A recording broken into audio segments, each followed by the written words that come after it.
로마서는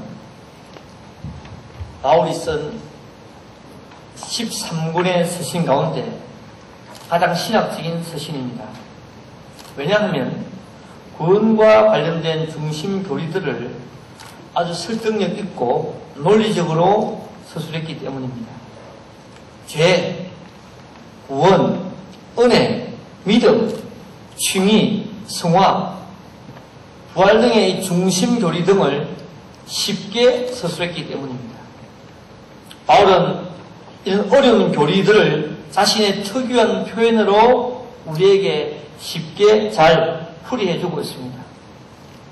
여러분은 로마서의 핵심 단어가 무엇이라고 생각하십니까? 바로 1장 17절에 나오는 하나님의 의라는 단어입니다. 복음에는 하나님의 의가 나타나서 믿음으로 믿음에 이르게 하나니 기록된 바 오직 의인은 믿음으로 말미암아 살리라 그랬습니다. 여기 하나님의 의가 무엇입니까? 의가 무엇입니까? 본래 이 의란 말은 하나님의 속성을 가리키지만은 오늘 본문에서는 우리에게 값없이 주시는 구원의 은혜를 말합니다.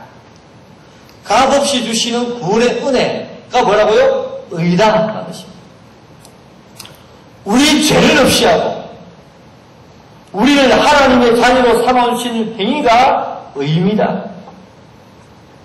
그런 의미에서 이 의라는 단어는 항상 구원이라는 단어와 항상 같이 사용됩니다. 그래서 우리가 믿음으로 예수를 고백하기만 하면 하나님의 의로 인해 구원을 받습니다. 그러므로 우리가 구원을 얻게 되는 것은 결국 하나님의 의 때문입니다. 종교개혁자 루트는 이 하나님의 의란 단어 때문에 심히 고민했습니다. 당시 스콜라 신학의 관점에서 의라는 개념은 우리 인간도 하나님처럼 어려워져야 한다는 사상이었습니다. 여러분, 우리 인간도 하나님처럼 어려워져야 한다. 우리 인간이 하나님과 다르죠, 본질적으로. 다른데 같아야 된다. 어려워져야 된다. 여러분, 사람이 어떻게 해야 하나님처럼 어렵게 될 수 있을까요? 그나마 할 수 있는 방법은 오직 하나가 있습니다. 즉, 자신이 할 수 있는 모든 것을 다 해야 합니다. 내가 가진 모든 것을 하나님께 쏟아 붓는 것. 그것이 뭘까? 그것이 뭡니까? 내가 몸으로 하는 것입니다. 좀 속된 말로 몸으로 때우는 것입니다. 중세 교회에서. 뭐예요? 금식, 고행, 성지순례, 선행, 기타 등등. 이것이 중세 신학입니다. 소위 공로신학이죠. 루트는 이런 스콜라 신학에 근거하여 수도사로서 사명을 다했지만 아무런 만족감이 없었습니다. 자신 역시 노력으로, 선행으로 하나님처럼 어렵게 된다고 믿었습니다. 하지만 도저히 풀리지 않았습니다. 그래서 어느 날 이 로마서 1장 17절 읽는 가운데 기적적인 도움으로 이 의라는 단어의 정체를 알게 됩니다. 뭡니까? 의는 노력에서 얻는 것이 아니라 하나님이 우리에게 값없이 주시는 선물임을 깨닫게 됩니다. 내가 노력하고, 내가 땀을 내고, 내가 고생하고, 내가 금식하고, 내가 공로를 세워 받는 것이 아니었습니다. 내가 노력하지 않고도 공짜로 받는 선물이 의였습니다. 참 너무 쉽지 않습니까? 이런 의미에서 우리의 구원도 내 행위로, 내 노력으로 얻는 것이 아니라 하나님의 은혜로 됨을 깨닫게 되는 것입니다.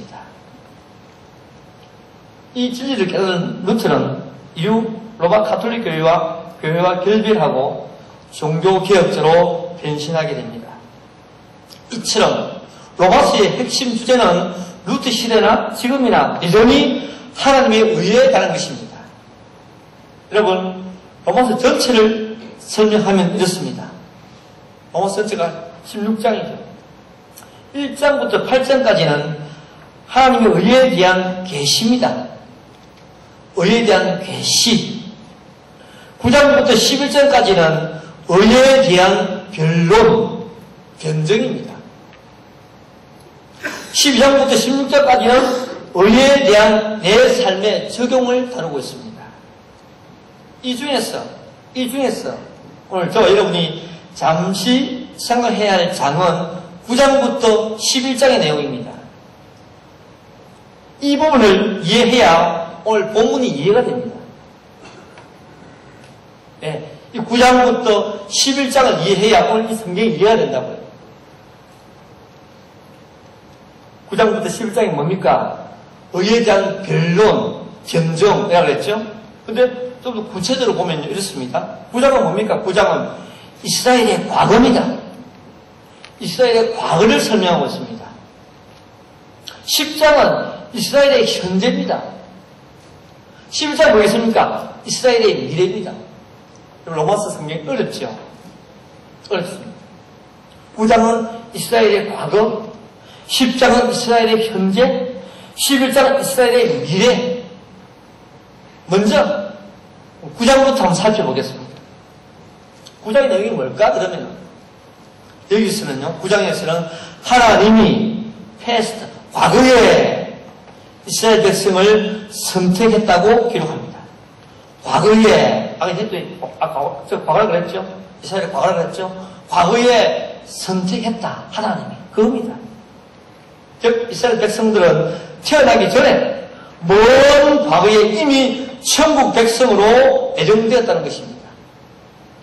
그래서 바울은 이 9장에서 선택과 유기에 관련된 사람들을 막 소개하고 있습니다. 예를 들어, 내가 야곱은 사랑하고 에스는 미워했다. 그렇습니다. 또, 내가 모세는 선택했고 아론은 버렸다고 했습니다. 그리고 이어서 토기장이 비유를 했습니다. 어떤 토기장인가? 지력 한 덩이로 하나는 귀있을 그릇을, 하나는 천있을 그릇을 만든다고 설명하고 있습니다. 그리고 9장 25절 이하 부분에서 호시아의 글과 이사야의 글을 인용하면서 하나님의 주권적 선택 교리를 다시 한 번 더 설명합니다. 9장에서 바울이 이렇게 여러 인물들을 등장시킨 목적이 뭐겠습니까? 결국 하나님이 이스라엘 백성을 선택해 놓았다라는 사실을 알려주기 위해서 이렇게 말하고 있는 것입니다. 그래서 여러분 9장 8절에 보니까요, 이스라엘 백성을 뭐요? 약속된 자녀, 약속의 자녀라고 말을 하고 있습니다. 그럼 로마서 10장 무엇을 말하고 있습니까? 선택받은 이스라엘의 현재 상태를 말하고 있습니다. 현재 상태? 지금의 상태? 지금 이스라엘이 하나님의 의, 즉 구원을 거절하고 있다고 말씀하고 있습니다. 내가 과거에 너희들을 예수 믿도록 선택해 두었는데 아직까지 믿지 않고 있다고 말하고 있습니다. 현재입니다. 현재. 이미 구원 준비를 다 해놓은 상태인데 믿지 않는다는 것입니다. 그런데 왜 이스라엘이 구원을 얻지 못하고 있습니까? 10장에서. 이미 선택해 놓았는데 9장에서. 첫 번째 이유는요, 저희가 믿음을 의지하지 않고 행위를 의지하고 있기 때문입니다. 9장 32절에 보면은 어찌 그러하뇨? 이는 저희가 믿음에 의지하지 않고 행위에 의지합니다. 부딪힐 돌에 부딪혔느니라. 그렇습니다. 이 행위가 무엇입니까? 모세의 율법입니다. 모세의 율법을 믿기에 구원을 얻지 못한다. 그 결과 부딪힐 돌에 부딪혔다. 그렇습니다.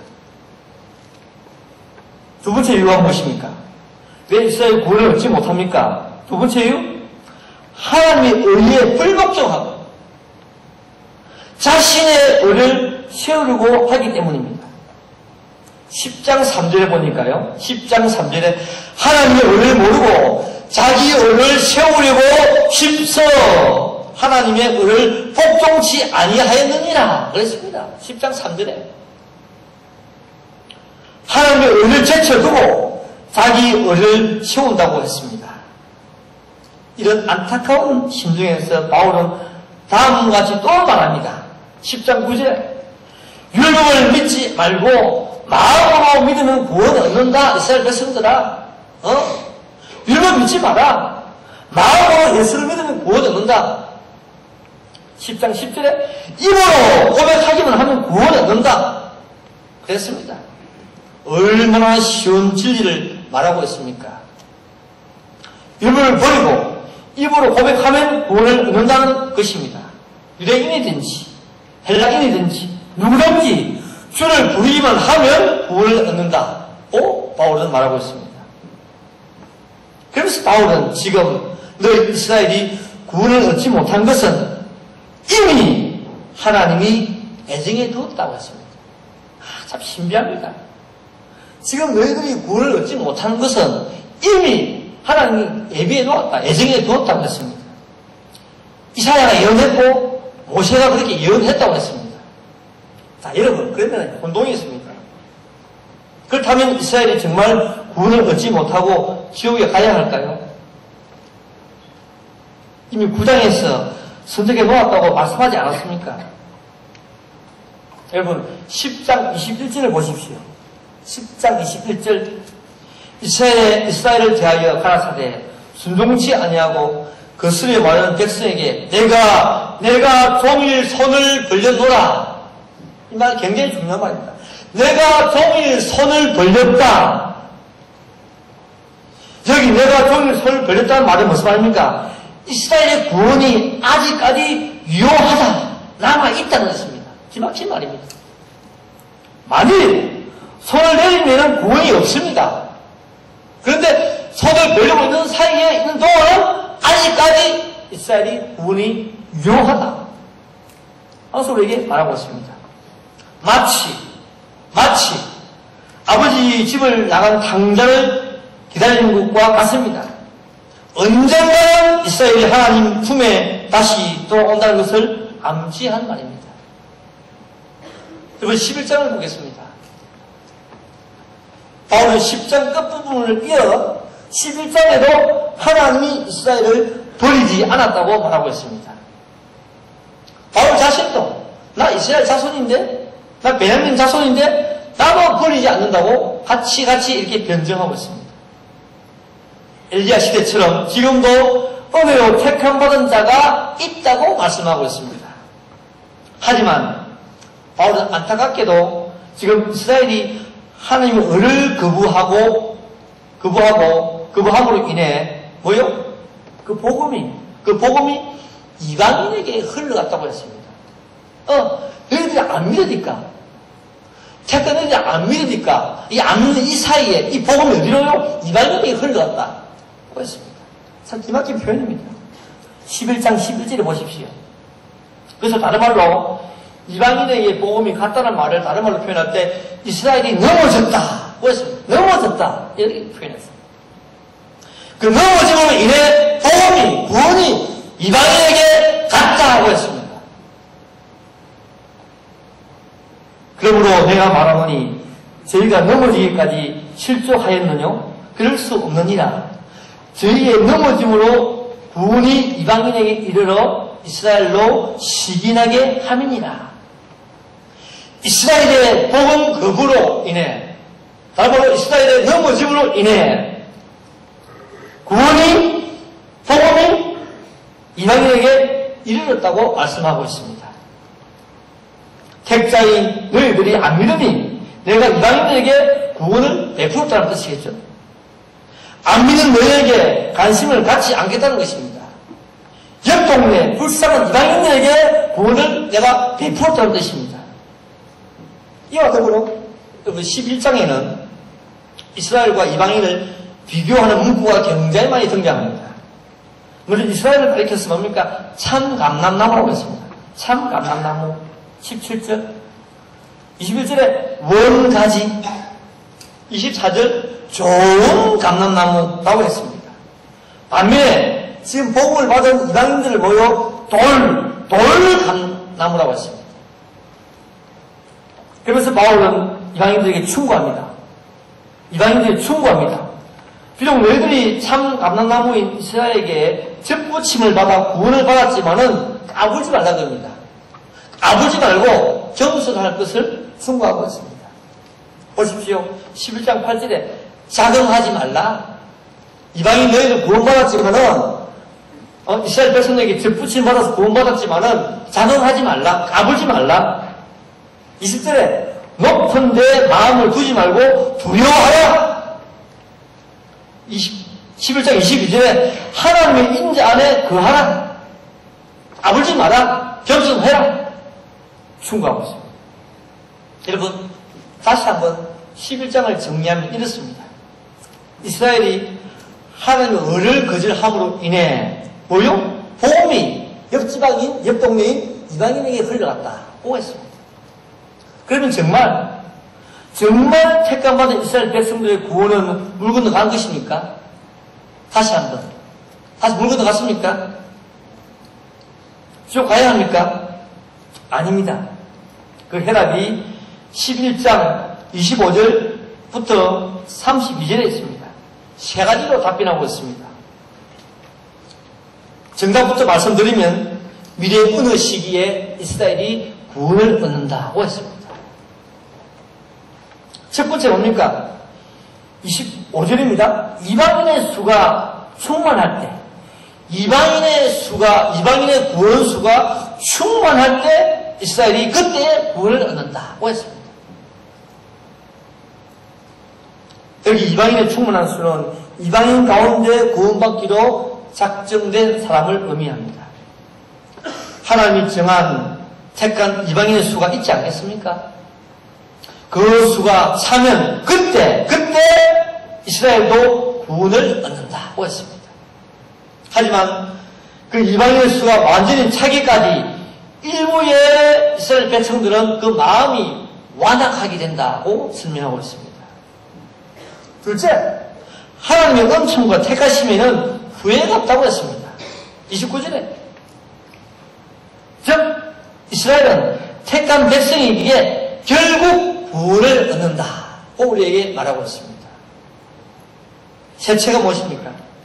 하나님께서 이방인에게 은혜를 베풀듯이 택자 이스라엘에게도 마지막에 은혜를 베풀어 구원을 얻게 하신다는 것입니다. 자, 여러분, 그러면은 바울은 이 세 가지 사실을 어떻게 알았을까요? 이 세 가지 사실 어떻게 알았을까요?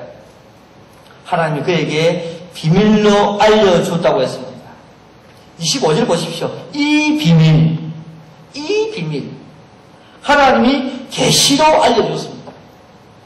그렇다면 이 비밀이 뭡니까? 하나님의 구원 경륜의 비밀이죠.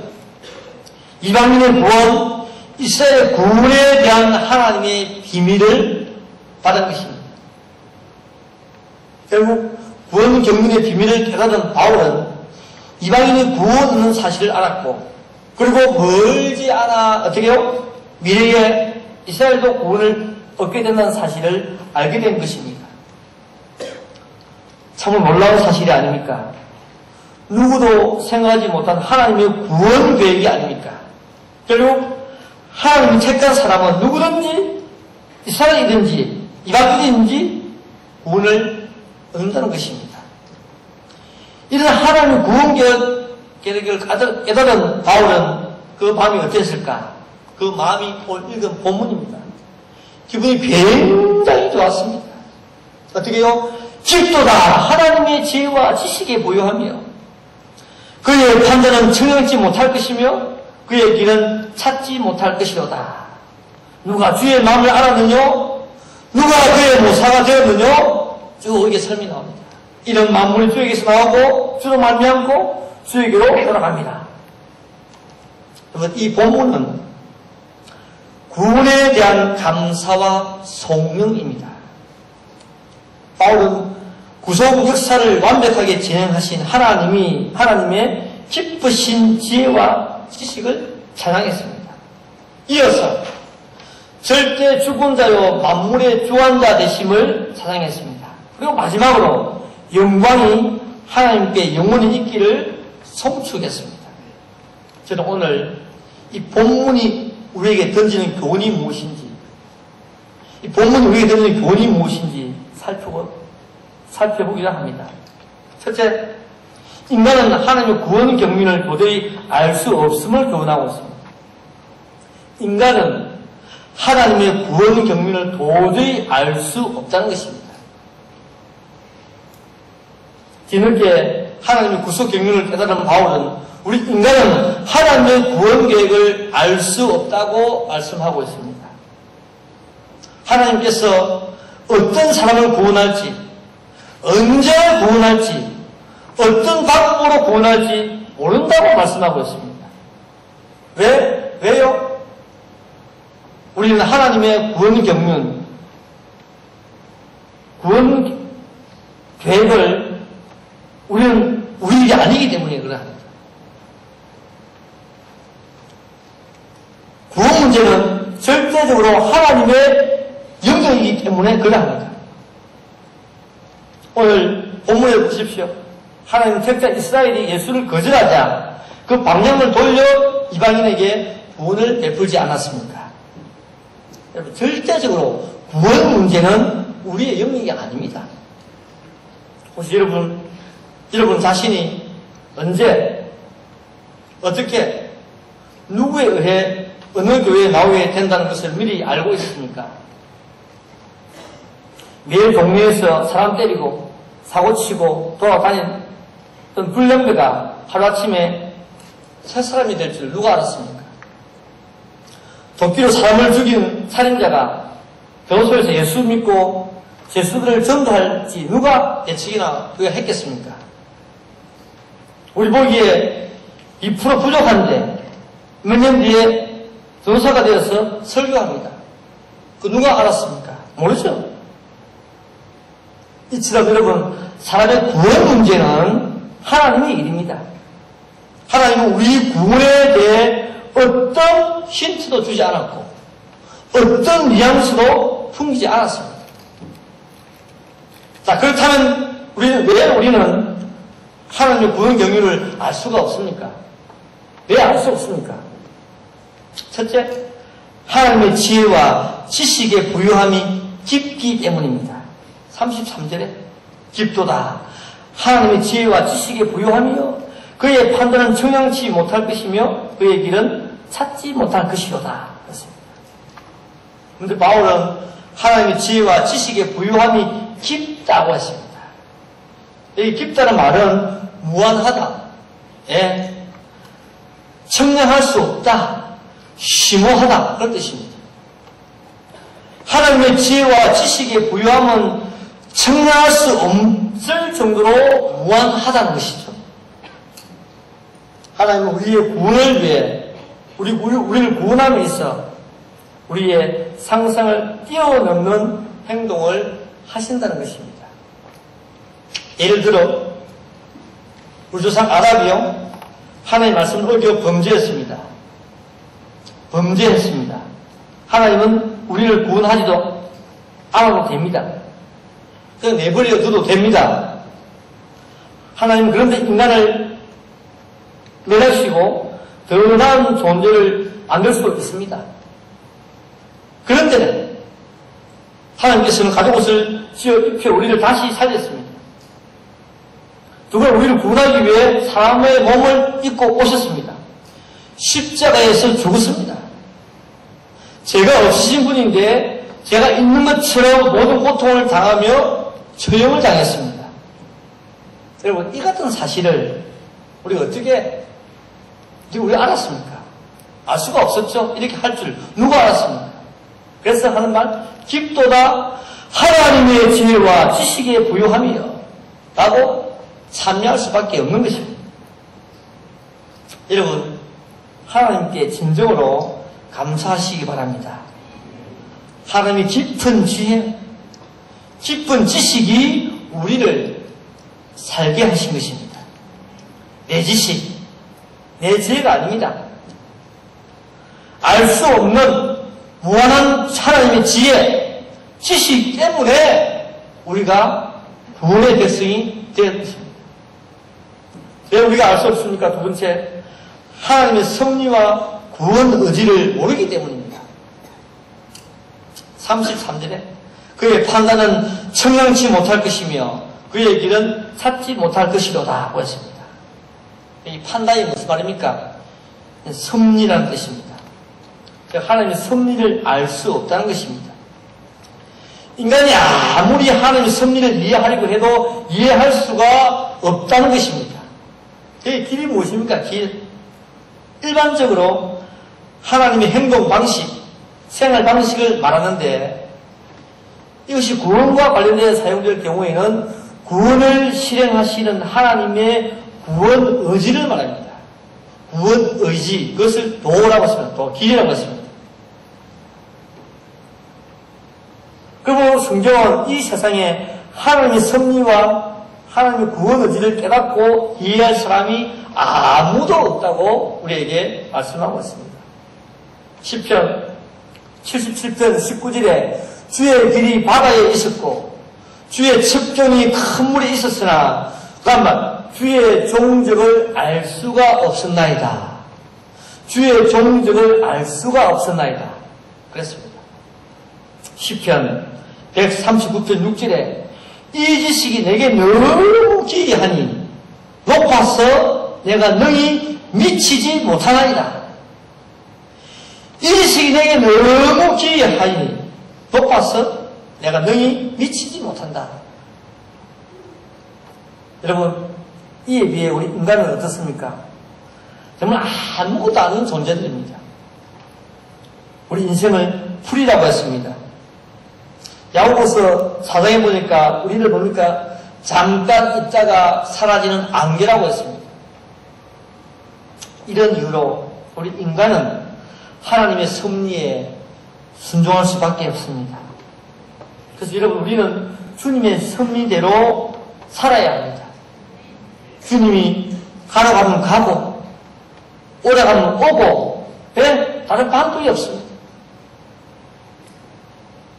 왜 우리가 우리의 구원을 모릅니까? 세 번째, 하나님의 마음을 알 수 없고 하나님의 마음을 알 수 없고 누구든지 충고자가 될 수 없기 때문입니다. 34절에 누가 주의 마음을 알았느뇨? 누가 그의 모사가 되었느뇨? 그랬습니다. 이 말은 하나님의 마음을 아는 자가 없다는 것입니다. 하나님께 조언하고 충고할 사람이 아무도 이 세상에 없다 뜻입니다. 다르게 말하면 하나님께서 가지고 있는 구원의 견해, 구원의 생각을 아무도 알 수 없다는 뜻입니다. 하나님 누구를 구원하고 누구를 버릴지 그 마음을 우리가 전혀 모른다는 것입니다. 그러니 우리 전도해야 되겠죠. 그러니 우리가 남을 미워할 수 없겠죠. 나중에 미워했는데 교회에서 만났어. 나중에 싸웠는데 교회에서 만났어. 그리고 우리가 그 하나님께 하나님 저 사람을 구원하는 것은 하나님이 실수하신 것입니다. 잘못된 선택입니다. 좀 수정해 주십시오. 그렇게 해도 충고를 못한다는 겁니다. 이해되십니까? 하나님 저 친구는 사고치고 술 마시고 별짓 않은데 교회 오면 안 됩니다. 지옥 가야 됩니다. 그렇게 우리가 하나님의 뜻을, 의견을, 구원 의지를 우리가 말로 못한다는 거죠. 충고할 수 없다는 겁니다. 언터치볼입니다. 완전. 우리는 친구 사이, 연인 사이에서 어느 정도 상대편의 마음을 읽을 수가 있죠. 오늘 우리 여자친구가 좀 기분이 마음이 알죠? 애죠? 만나보면은. 그래서 어떤 경우에는 충고도 하고 건면도 합니다. 하지만 하나님은 사람들에게 마음을 읽히거나 마음을 보이거나 사람들로부터 조언을 받는 존재가 아닙니다. 절대 독재자, 독재자. 그러므로 우리가 하나님의 마음을 알 수 있는 것은 뭡니까? 성령의 조명을 통해서만 알 수 있습니다. 왜 우리가 구원의 사역을 모릅니까? 하나님은 어떠한 부족함도 없으시기 때문입니다. 35절에 누가 주께 드려서 갚으심을 받겠느냐? 누가 주께 드려 갚으심을 받겠느냐? 좀 어렵죠? 이를 다시 번역하면 이렇습니다. 우리가 하나님께 먼저 드렸으니 이제는 하나님께서 갚아주셔야 한다는 논리입니다. 내가 드렸으니 이제 나한테 주십시오. 이런 논리입니다. 쉽게 설명은 이렇습니다. 내가 구원받기 위해 하나님께 드렸으니 이제 하나님께서 우리를 구원해 달라는 그런 뜻입니다. 이상하죠? 하지만 하나님은 우리가 드린 것을 받지 않아도 구원을 베푸신다고 말씀합니다. 왜냐하면 하나님은 어떠한 부족함도 없기 때문이죠. 즉 우리를 구원하심에 있어서 부요하다는 것입니다. 다시 말해 우리의 구원이 우리가 하나님께 무엇을 드리고 받는 것이 아니라는 것입니다. 조건, 거래 아닙니다. 구원이 거래로 이루어진 것이 아니라는 것을 우리에게 말씀하고 있습니다. 구원은 하나님께서 일방적으로 베푸시는 은혜입니다. 시장에서 물건을 사려면 반드시 돈을 지불해야 되죠. 하지만 구원은 우리가 돈을 지불하고 살 수 있는 그런 상품이 아닙니다. 구원은 하나님 우리에게 은혜로 주시는 선물입니다. 여러분, 그렇습니다. 하나님은 부유하고 부족함이 없으시기 때문에 우리를 구원하심에 문제가 되지 않습니다. 하나님은 누구한테 무엇을 받지 않고도 누구에게 무엇을 받지 않고도 스스로 구원을 행사하시는 그런 분이십니다. 여러분, 우리는 하나님의 구원 경륜을 이렇게 이해할 수가 없습니다. 왜요? 하나님의 지혜와 지식의 부유함이 너무 깊기 때문입니다. 하나님의 섭리와 구원 의지를 우리가 모르기 때문입니다. 하나님의 마음을 알 수 없고 누구든지 충고자가 될 수 없기 때문입니다.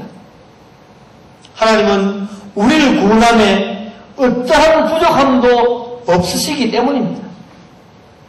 그러니 쓸모없는 나를 구원해 주신 하나님께 감사할 수밖에 없는 것입니다. 내가 잘한 것이 없는데, 내가 잘한 것이 없는데, 내가 죄인인데, 내가 하나님을 사랑하지 않는데, 아니 교회 다니는 사람을 한 대 패고 싶었는데, 예수님이 하나님 짓거리를 보니까 몇 살이었는데 하나님이 우리를 선택해 주었습니다. 그래서 뭡니까? 질도다 하나님의 지혜와 지식의 부유함이요 그의 판단은 청명치 못할 것이며 그의 길은 찾지 못한다. 우리에게 말하고 있습니다. 두 번째, 이 본문 우리에게 무엇을 교훈하고 있습니까? 하나님이 만물의 기원이며 과정이며 목표임을 교훈하고 있습니다. 하나님이 만물의 기원이요 과정이요 목표이다. 36절에 이런 만물이 주에게서 나오고 주로 말미암고 주에게로 돌아갑니다. 이 본문은 기독교 세계관을 대표하는 구절입니다. 하나님이 단지 우주 만물의 창조자임을 넘어 만물을 진행하고 만물의 목적지임을 우리에게 말하고 있습니다. 먼저 만물이 주에게서 나온다고 했습니다. 만물이 주에게서 나온다.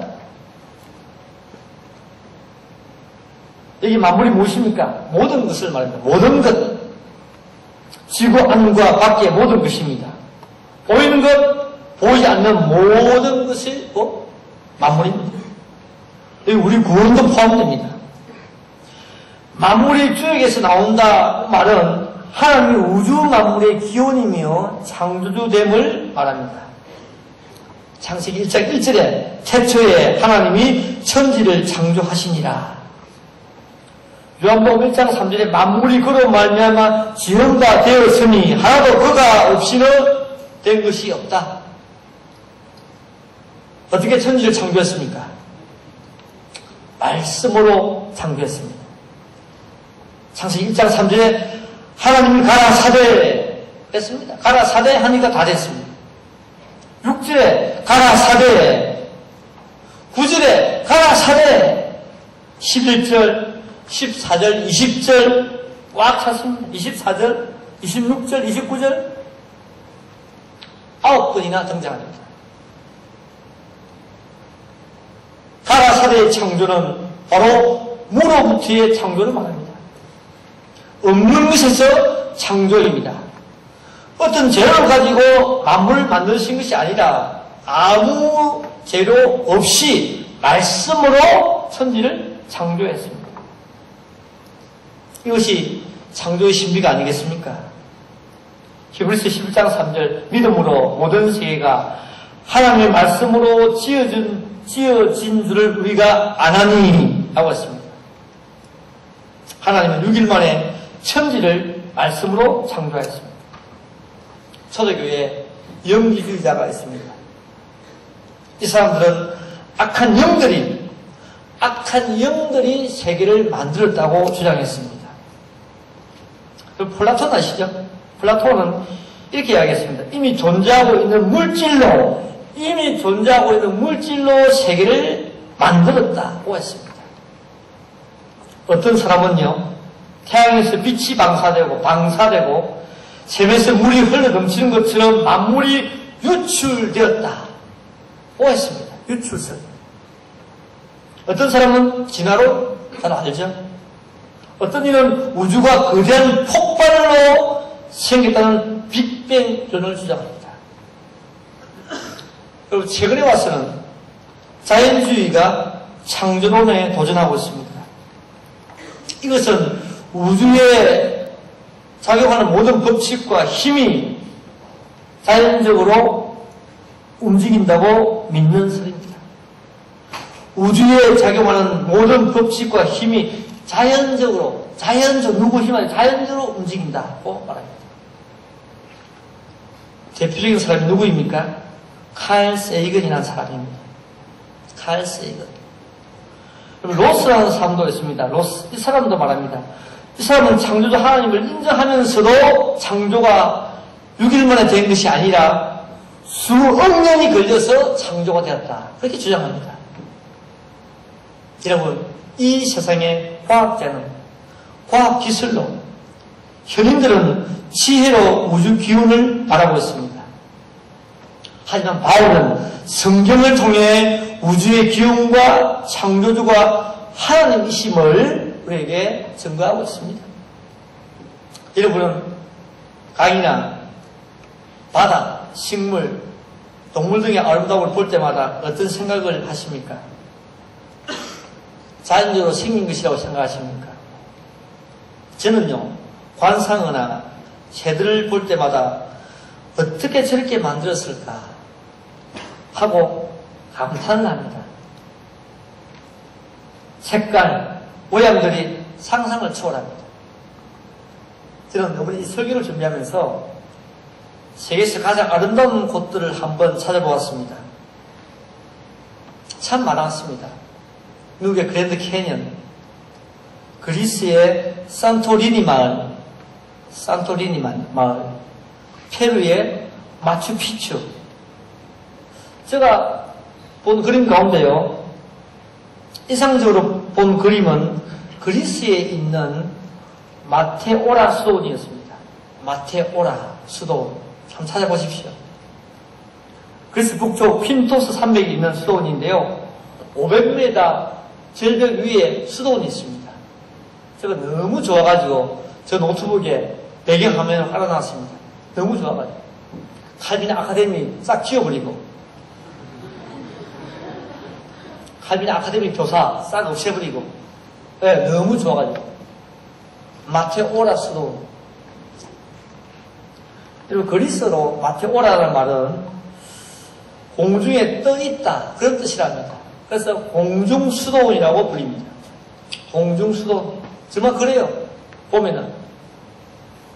그 외에도 정말로 아름다운 곳이 얼마나 많이 있는지 제가 참 한번 오랜만에 눈 구경을 한번 잘 해봤습니다. 여러분, 우리가 그런 것들을 보면서 어떻게 하나님의 존재를 부인할 수 있겠습니까? 사람이, 과학이, 생명과학이, 컴퓨터가 그렇게 못 만듭니다. 정말. 여러분, 의학 속에는 고기 한번 보십시오. 우리 경영교회 교회 안에 있는 고기 한번 보십시오.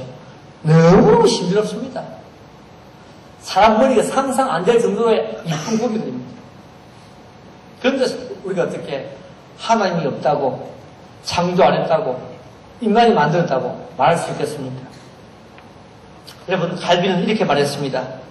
하늘은 하나님의 궁전이며 우주의 조화는 일종의 거울이다. 미러, 거울이다. 우리는 이 거울을 통해 볼 수 없는 하나님을 본다. 이 거울을 통해 볼 수 없는 하나님을 본다. 그리고 갈비는 이 자연을 극장에 비유했습니다. 사람들이 원하는 곳에 눈을 돌리기만 하면 하나님을 볼 수가 있다. 우리가 눈을 돌리기만 하면 그곳에 하나님을 볼 수 있다. 그런 관점에서 갈비는 자연이 곧 하나님이다 라고 정의했습니다. 자연이 곧 하나님. 둘째, 주로 말미암고라고 했습니다. 주를 통하여 라는 뜻이겠죠. 주를 통하여, 주님을 통하여. 여기서 만물이 하나님에 의해서 유지되고 있음을 말합니다. 시작적으로 말하면 하나님의 보존과 통치죠. 보존과 통치. 하나님이 이 엄청난 우주를 창조하시고 손을 떼시면 어떻게 되겠습니까? 하나님은 자신이 만든 피조물을 보존하시고 이끌어가시고 통치하십니다. 우리를 똑같습니다. 그래서 우주 만물을 자신의 질서와 법칙에 따라 운영하십니다. 하나님이 우주 만물의 운영자요, 경영자요, 책임자이십니다. 그래서 우주가 질서 정연하게 돌아가는 것입니다. 만약 사람이 우주를 운영한다면 어떻게 해야 될까요? 모두 다 자기 욕심대로 할 것입니다. 여러분, 배에는 선장이 있어야 배가 운행합니다. 회사에는 사장이 있어야 회사가 운영이 되겠죠. 군대에는 지휘관이 있어야 전투를 할 수 있습니다. 학교는 총장이나 교장이 있어야 학교가 됩니다. 이 만물의 주인은 하나님이 있기 때문에 이 만물이 유지되고 통치되고 보존되는 것입니다. 여러분, 그렇다고 하나님의 통치하심이 악합니까? 한번 생각해 보십시다. 하나님 우리를 통치하심의 그 방법이 악합니까? 폭력적입니까? 아니죠. 비이성적으로 우리를 통치합니까? 오늘 상식적으로 우리를 통치합니까? 우리를 파괴하는 길로 인도합니까? 하나님의 통치가 아니잖아요. 저는 하나님이 세상을 통치하고 인간을 통치하는 것이 정말 복된 일이라고 생각합니다. 예? 복 중에 복입니다. 그리고 그렇다고 하나님 우리에게 그 대가로 우리에게 뇌물을 요구합니까? 내가 너희를 통치하니까 돈 줘? 그럽니까? 어려운 일을 시킵니까? 응? 카톡으로 와우하고 문자하라고 합니까? 우리한테? 예? 하나님이 우리를 통치하심에 감사하시기 바랍니다. 김정은 한번 보십시오. 그게 통치입니까? 사람 죽이는 거죠. 여러분, 그렇습니다. 세 번째, 주에게로 돌아갑니다. 만물의 목적지가 하나님임을 말하고 있습니다.